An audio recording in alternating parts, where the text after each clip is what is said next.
Os pilares da doutrina espírita são a existência de Deus, a reencarnação ou as várias existências, as variedades de mundos habitados, intercomunicação entre os dois planos da vida e o código de moral do Evangelho do Cristo. Capítulo 17. A influência de Fabrício sobre a mãe. Saí cabisbaixo, não me conformando com o descaso do povo brasileiro, referente à matança dos fetos, embriões divinos que precisam voltar ao mundo físico para completar o ciclo da vida. Por que tamanha indiferença, quando tanto se fala em preservação da natureza? Defendem a ecologia, os direitos humanos, os direitos sindicais, os direitos do consumidor, mas poucos levantam a voz em defesa do feto, da criança do amanhã. As aborteiras quase não existem mais, mas os abortos estão sendo efetuados em clínicas bem instaladas e por médicos que um dia juraram salvar vidas. Não me conformo com a ganância do homem e com a decadência da mulher. Quando elas nasceram com a responsabilidade de fazer dos seus filhos homens de bem e não que estamos presenciando. Fatos tristes, muito tristes. A mulher mata sem piedade quem dela tanto precisa. Quando Deus lhe ofertou o mérito da maternidade, foi por desejar uma cooperadora. Por isso ela conta com auxílio divino. As mães têm a missão de gravar na alma humana a bondade de Deus. A mulher que aborta está fracassando em sua tarefa divina. Assassinando o próprio filho, ela está matando as esperanças de Deus. Aloísio chamou-me à realidade. Luiz, por que a tristeza? Olhei-o com carinho e apenas sacudi a cabeça. Não queria falar, senti uma vontade muito grande de chorar. Doutora Kelly convidou-nos a retornar ao departamento da reencarnação, onde Fabrício se preparava para retornar à carne.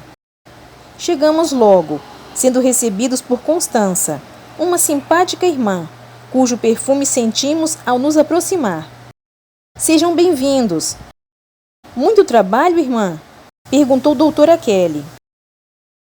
Sim, ainda mais porque hoje o ser humano encarnado não deseja assumir responsabilidades, e um filho é mais que uma responsabilidade, é a renúncia da própria vida, e poucos pensam nos outros. Mas sei que vieram acompanhar o irmão Fabrício no difícil caminhar da reencarnação. Vamos até ele? Seguimos a irmã que levitava, assemelhando-se a um anjo das histórias religiosas. Não me contive, acercando-me dela. Sabe, irmã, que é linda demais? Os seus olhos é que plasmam beleza em mim. Sou-lhe grata por isso. Continuou andando. O sorriso era a moldura do seu lindo rosto. Encontramos Fabrício reclinado em uma cadeira. Levantou-se, cumprimentando-nos. Doutora Kelly falou-lhe. Estamos prontos a acompanhá-lo. O Luiz Sérgio precisa escrever um livro esclarecedor e achamos prudente narrar o seu reencarne. Irmã, não desejo reencarnar. Já avisei os irmãos do departamento que a família escolhida para me abrigar não me deseja. É inútil insistir. Não temos autoridade para julgar o seu caso. Aqui estamos como aprendizes, respondeu Misael. Nisso Constança, acercando-se dele, falou. Hoje, irmãozinho, teremos outro encontro com seus futuros pais. Lembre-se de tudo que aprendeu aqui. Inclinando-se em total respeito, respondeu. Mesmo contrariado, estarei na sala 10 esperando-os. Agradecemos, Fabrício, e lhe desejamos muita paz. Constança afastou-se, e nós a acompanhamos.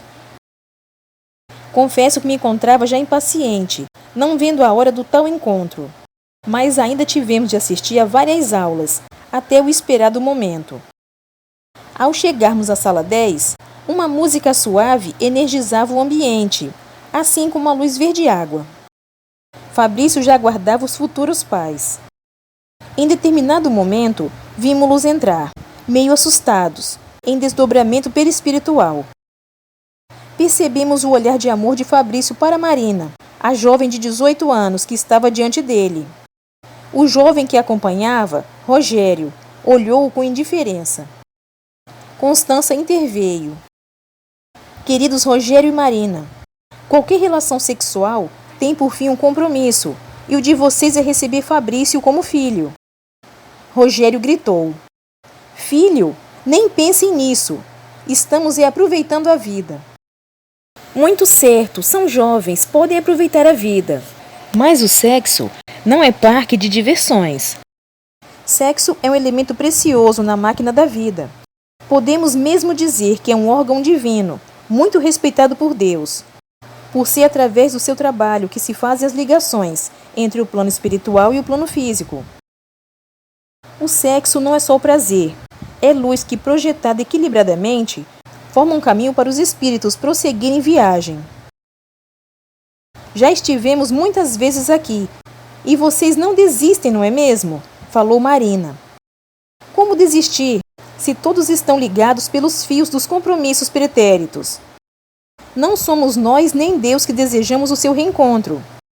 Fabrício pertence à família de vocês, por isso estamos aqui, apenas para aproximá-los. Há muito vocês estão tentando acertar. Na última encarnação, ele foi o seu pai, Marina. Na penúltima, o irmão de Rogério. Por que agora o rejeitam? Indagou Constança. Simplesmente porque não queremos filhos, respondeu Rogério, que, olhando para Fabrício, perguntou-lhe. E tu, queres ser nosso filho? Não, prefiro ficar aqui, onde tenho amigos. Está vendo, senhora? Nem ele deseja reencarnar. Estávamos assistindo à entrevista daqueles seres que precisavam estar unidos pelos laços familiares. Sei que depois de muitos minutos, Constança convenceu o casal a receber Fabrício e ficou acertada à volta do irmão pelo ventre de Marina. Falei para Aloísio. Isso não vai dar certo. Outro abortado. Ó Luiz, nem pense nisso. Encontros como este existiram muitos, e sempre Rogério e Marina relutavam em receber Fabrício, mesmo dizendo sim a Constança. Chegado o grande dia, presenciamos a luta do espírito desencarnado para se despojar de certos fluidos do mundo espiritual e assimilar outros do plano físico. Um trabalho imenso da espiritualidade. Tudo preparado. O mapa da vida física de Fabrício e o adormecimento da sua mente, depois a redução perispiritual. Os construtores com os técnicos entregaram Fabrício mais uma vez à equipe da reencarnação. Ele agora era um ovo, desenvolvendo-se no útero de Marina, alojado naquele ventre jovem, iniciava sua vida fetal. Como toda gravidez inesperada, ocorreram comentários, assombro, revolta e o desejo de impedi-la. Mas, graças a Deus, Marina e Rogério resolveram aceitar Fabrício como filho, e ele ali estava protegido pelo sentimento da mãe. Íamos agora para outro trabalho, quando doutora Isis foi chamada para prestar socorro a Marina.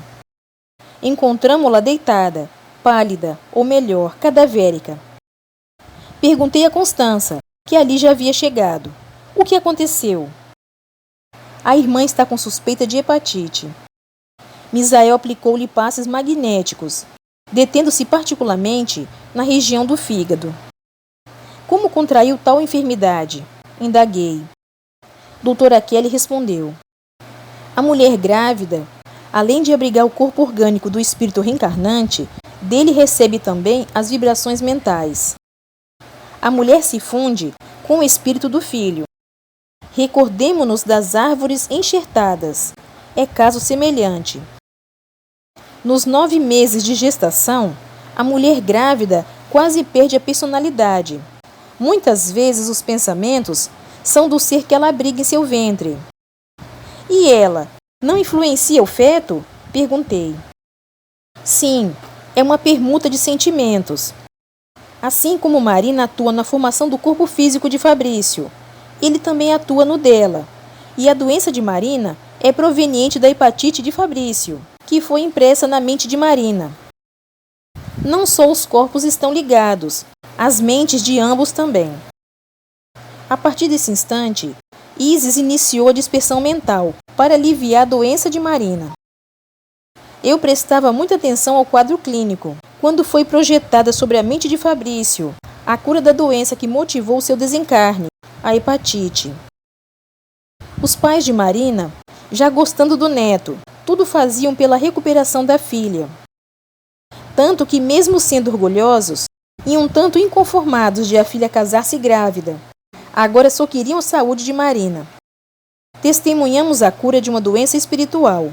A hepatite de Marina era, na verdade, a projeção da mente de Fabrício. E o médico do mundo físico estudou muitas horas o fenômeno vivido pela paciente Marina, que de uma hora para outra ficou curada, não encontrando explicação para o milagre. Pude então perceber por que muitas mulheres mudam tanto no período da gravidez. É como se elas adquirissem uma dupla personalidade.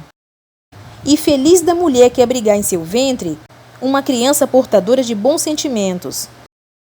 Ficamos mais uns dias observando o caso e presenciamos a alegria de Marina à espera do filho. Rogério desejou casar-se, mas os pais fizeram ver-lhe que o importante em um relacionamento é o amor e o respeito. Forçar dois jovens a iniciar uma vida a dois, somente para prestar contas à sociedade, é ser mais hipócrita do que essa sociedade, que cobra santidade quando assiste com indiferença aos mais baixos atos de maldade, como sequestros, assassinatos, exploração de menores, prostituição, aborto, criança abandonada, velhos carentes de amor, corrupção. Aqueles pais eram gente com G maiúsculo, respeitadores da Sagrada Família aqui na Terra. Com pais como esses, Marina e Rogério um dia iriam ter um lar alicerçado no amor e no respeito, como foram criados. Muitas vezes, os pais obrigam as crianças a se casar, quando elas de há muito mantêm o casamento. Saímos daquela casa, desejando que Fabrício fosse um bom filho e Marina uma digna mãe.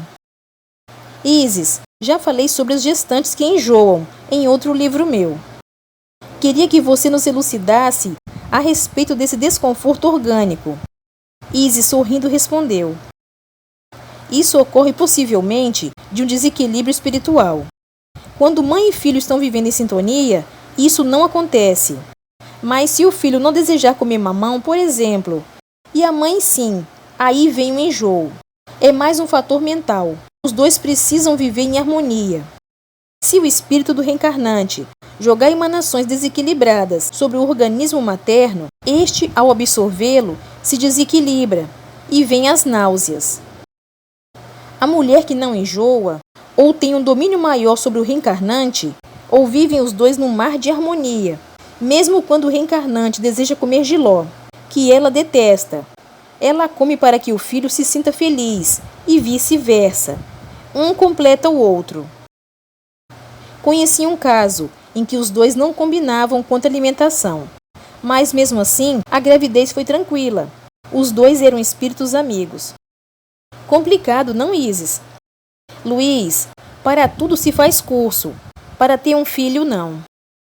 Muitas mulheres recebem um filho sem preparo algum. Só na espiritualidade existe essa preocupação. As casas religiosas e as autoridades deveriam tornar rotineiros os cursos para casamento e recebimento de filhos, quando o jovem e a jovem completasse idade para isso. Por que, Isis? Simplesmente porque estão brincando com o casamento e com a maternidade. O que mais se vê hoje em dia é casamento desfeito e criança abandonada, mesmo em casas confortáveis. Muitos pais não querem sacrificar-se pelos filhos e mais tarde colherão lágrimas e desespero. Fico muito triste quando vejo bebês mal cuidados.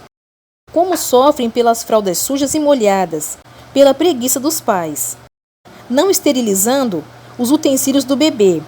Sucedem-se as diarreias, que levam à desidratação. Os bebês são entregues a serviçais sem preparo, porque as mães desejam viver comodamente e nada fazem pelo bem dos filhos. As assaduras são constantes, porque as mães não sabem que têm de lavar os órgãos genitais após a urina e a defecação. As sopas das crianças são compradas em supermercados, ou mal feitas sem o mínimo capricho, porque perfeição é tempo, e muitas mulheres não têm tempo para os filhos. As crianças sofrem, e nós junto a elas.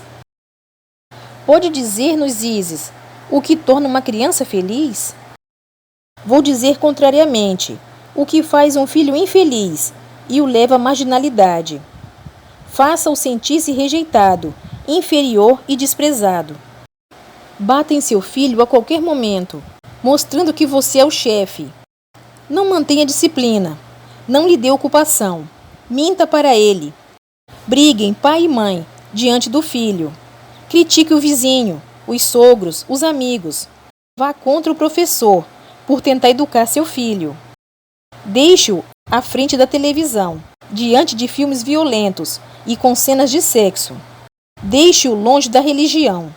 Não procure saber quem são os amigos do seu filho. Deixe-o ficar na rua até altas horas da noite. Consinta que tratem mal os empregados. Furte alguma coisa diante dele. Seja áspero com as pessoas. Não dê amor e compreensão ao seu filho.